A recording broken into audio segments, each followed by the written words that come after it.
الله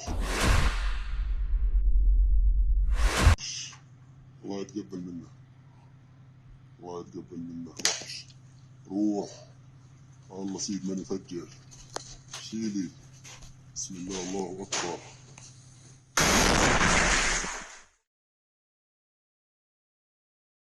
Brigadir Al-Qassam kembali menyerang tank-tank pasukan pertahanan Israel yang menginvasi Tal Al-Sultan kota Rafah.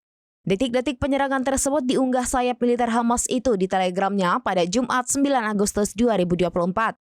Dalam unggahan tersebut dinarasikan bahwa Al-Qassam menggunakan Al-Yasin 105 untuk menargetkan kendaraan militer IDF. Terlihat pejuang Al-Qassam seorang diri meletakkan Al-Yasin 105 ke bagian belakang tank Israel. Sementara tank yang ditargetkan itu disebut ada 12 tentara IDF di dalamnya. Tak pelak, serangan dari jarak nol pejuang Al-Qassam tersebut meledakkan tank Israel dan membakar seluruh tentara yang ada di dalamnya. الله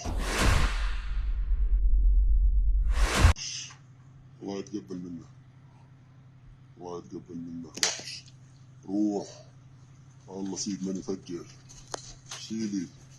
بسم الله الله أكبر. Download Tribun X sekarang, menghadirkan lokal menjadi Indonesia.